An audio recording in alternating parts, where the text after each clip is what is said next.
안녕하십니까. KBS 9시 부산 뉴스입니다.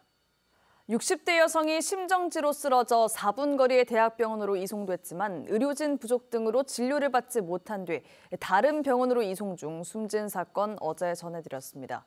경찰이 체육시설은 물론 119 구조대와 해당 병원까지 조사를 벌이며 응급조처가 제대로 이루어졌는지 살펴보고 있습니다. 김옥천 기자입니다. 통증을 호소하며 쓰러진 뒤 119 구급차에 실려 병원으로 이송된 60대 여성.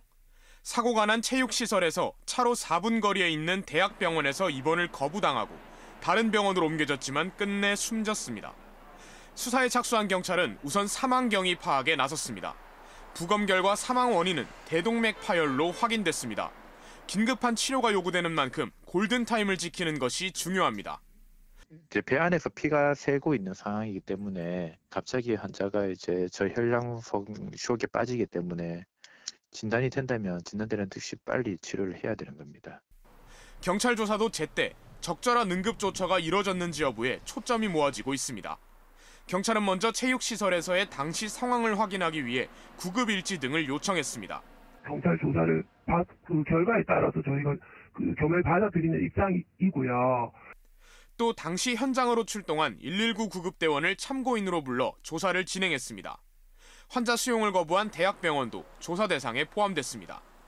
경찰은 대학병원에 공문을 보내 당시 응급실 근무자, 근무일지를 요청했고 담당 의료진을 불러 응급의료법 위반 사항이 있는지 조사할 방침이라고 밝혔습니다. 이와 관련해 대한응급의학회는 해당 대학병원 응급의학과에는 휴직과 사직 등으로 전문의 한 명만 남아 24시간 진료 체제를 간신히 유지해오고 있다며 인근의 다른 2개 대학병원을 두고 해당 병원으로 간 것에 대해 안타깝다고 밝혔습니다. KBS 뉴스 김옥천입니다. 숨진 여성은 체육시설 내 수영장을 이용하다 가슴 통증을 호소하고 의식을 잃었는데요. 당시 수영장에는 안전요원이 제대로 배치되지 않았던 것으로 KBS 취재 결과 드러났습니다. 특히 이곳은 지난해 6월에도 사망사고가 있었는데 안전요원이 배치되지 않아 관계자들이 경찰에 입건되기도 했습니다. 김아른의 기자입니다. 부산 서구청이 위탁 운영하는 체육시설. 숨진 여성은 이곳 수영장에서 강습을 받기 전 수영을 하고 나와 휴식을 취하던 중 갑자기 통증을 호소했습니다. 안전요원과 수영 강사는 여성의 상태를 확인한 뒤 즉시 119에 신고했습니다. 체육시설 설치 운영법에는 수영장에는 수상 안전요원을 최소 2명 배치해야 합니다. 하지만 KBS 취재 결과 당시 수영장엔 자격증을 가진 안전요원은 1명뿐이었습니다. 사고 당시 수영장에는 수상 안전요원이 강사를 포함해 모두 2명이 있었는데 이 가운데 1명은 자격이 만료된 상태였습니다. 해당 직원은 2달 전 재계약 당시 자격증이 있다고 서류상 기재했지만 사고 당시엔 무자격 상태였던 겁니다. 센터는 사고 나기 이틀 전 이 같은 사실을 알고 있었지만 아무런 조치는 하지 않았습니다.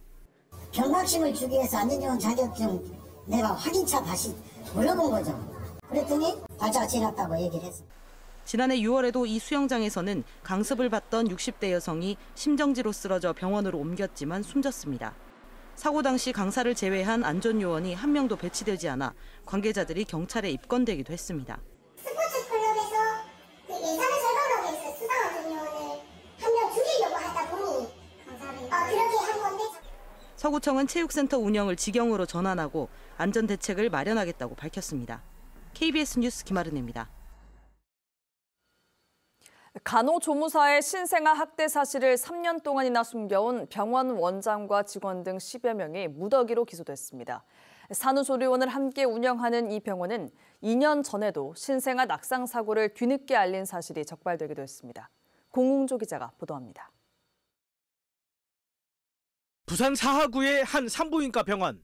생후 13일 된 신생아가 바닥으로 떨어집니다. 병원 측은 낙상 사고를 하루가 지나서야 부모에게 알렸다가 간호사 등 3명이 금고형을 받았습니다. 그런데 이 병원에서 간호조무사의 신생아 학대 행위를 은폐한 사실이 추가로 드러났습니다. 간호조무사가 수간호사에게 보낸 사진과 메시지. 아기의 귀 뒤쪽이 크게 찢어져 있는데 조무사가 귀를 잡아당겨 상처가 났다고 실토합니다.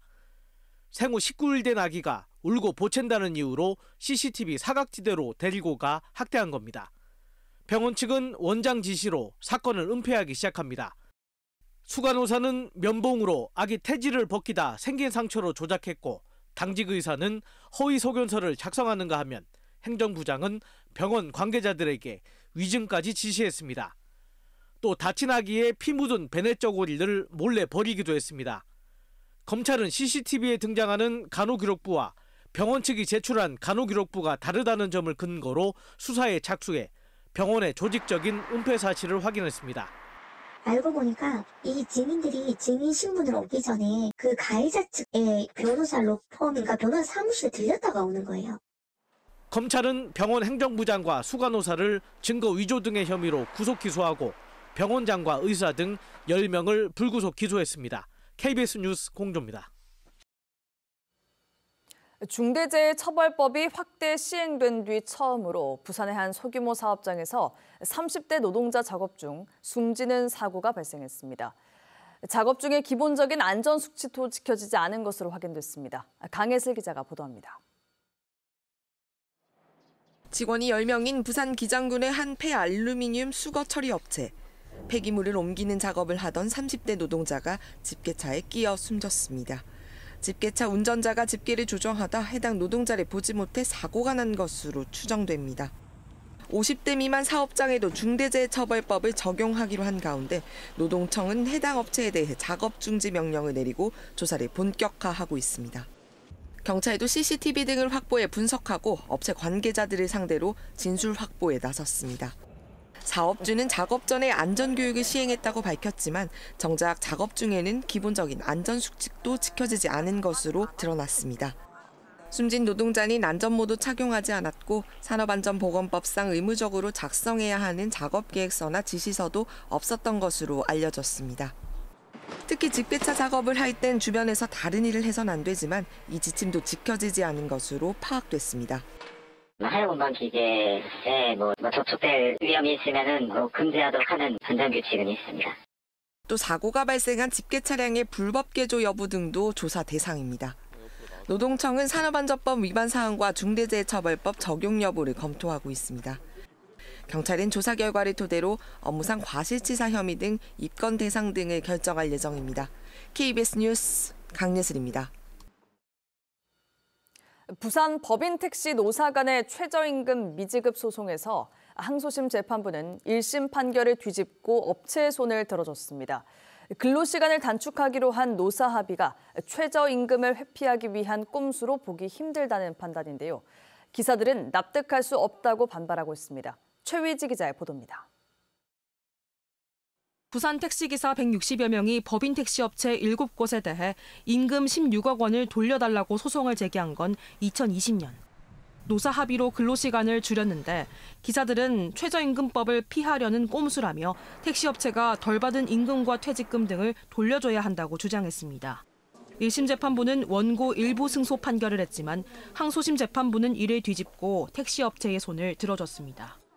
이 사건의 쟁점은 소정 근로시간을 줄이기로 한 노사의 합의가 최저임금법 특례 조항을 교묘하게 빠져나가기 위한 시도였는지 여부였습니다.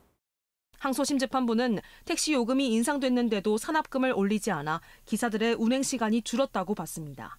특히 근로시간을 줄인 것과 상관없이 기사들이 최저임금보다 많은 임금을 받은 만큼 법인 택시업체가 법을 피하려 했다고 인정하기 어렵다고 판단했습니다. 소송을 제기한 택시기사들은 즉각 반발하고 판결문을 검토한 뒤 상고 여부를 결정하기로 했습니다.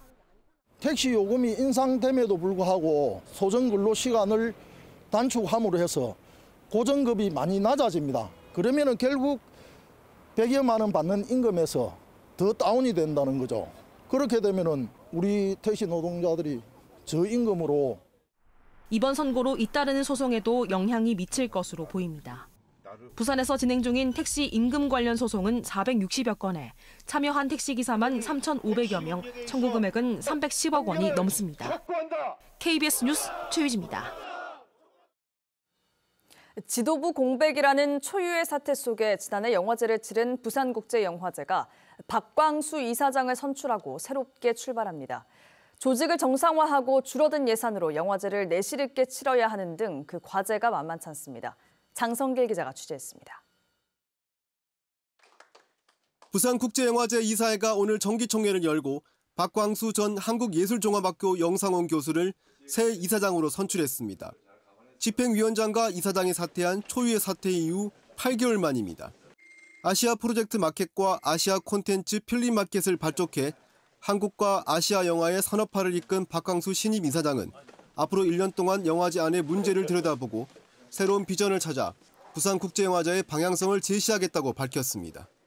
나름대로 좀 이렇게 국제적으로 주목할 수 있는 독특한 색깔을 가진 영화제로 가져갈 수 있을 거라고 생각합니다. 과제도 많습니다. 지난해 12억 원까지 줄어든 국비가 올해 또 반토막 날 것으로 보이고 영화제 기반인 극장산업 등 영화계 상황 역시 쉽지 않습니다. 특히 지도부 사퇴를 부른 조직 내외부 갈등을 봉합하는 등 영화제 조직 재정비도 시급합니다. 부산영화제 내부가 어떤 사람들이 무슨 일을 하고 있는지를 일단 자세히 파악하는 게 일단 중요하다고 생각해서 내일부터는 일단 직원들 개인 면담부터 시작할 예정입니다. 곧 새로운 집행부도 꾸립니다.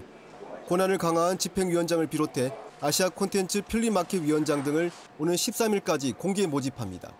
부산국제영화제는 임원추천위원회 심사 과정을 거쳐 다음 달까지 모든 임원 선출을 마무리할 예정입니다. TBS 뉴스 장성길입니다. 부산시가 여야 주요 인사를 만나 주요 현안의 국회 처리를 요청했습니다. 박형준 부산시장은 오늘 국회에서 윤재호 국민의힘 원내대표와 유이동 정책위의장, 홍익표 더불어민주당 원내대표와 이계호 정책위의장 등을 만나 부산 글로벌 허브도시 특별법의 처리와 당 차원의 협조를 요청했습니다. 이에 대해 여야 주요 인사들은 부산이 세계 중추도시가 되는 것은 국가 균형 발전 차원에서 반대할 이유가 없다며 잘 처리되도록 노력하겠다고 답했습니다. 해운대 구청장을 지낸 더불어민주당 홍순헌 예비후보가 22대 총선에서 해운대갑 출마를 선언했습니다. 홍 후보는 오늘 기자회견을 열고 정체된 해운대를 확실하게 도약시키겠다며 의과대학 유치와 53사단 땅을 활용한 첨단 연구개발 단지 조성 등을 공약했습니다.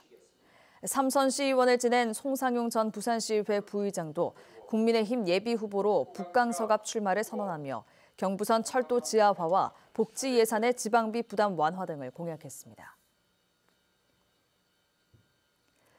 지난해 말부터 부산시민공원에 나타나 방문객과 반려견을 무는 등의 피해를 입힌 유기견이 한 동물 애호가에 의해 구조됐습니다. 부산 분산진구는 해당 유기견이 지난달 말 안전하게 구조돼 서울로 이송한 것으로 확인됐다며 이 같은 내용이 담긴 재난 안전 문자를 시민들에게 발송했습니다. 법원이 형제복지원 피해자들에 대한 국가 배상 책임을 또 인정했습니다. 서울중앙지법 민사합의 14부는 형제복지원 피해자 김모 씨 등 16명이 국가를 상대로 제기한 2건의 손해배상 소송에서 원고 일부 승소 판결을 했습니다. 재판부는 원고들이 강제 수용으로 극심한 유체적, 정신적 고통을 겪었고 약 35년 이상 배상이 지연된 점 등을 고려해 모두 46억여 원의 위자료를 책정했다고 밝혔습니다. 법원은 지난해에도 형제복지원 피해자 26명인의 손해배상 소송에서 국가가 145억 8천만 원의 위자료를 지급하라고 판결했습니다. 부산지검 동부지청 형사 3부는 거액의 회사 돈을 빼돌린 혐의로 부산 모 건설업체 대표 김모 씨를 구속 기소했습니다. 지금까지 부산에서 전해드렸습니다.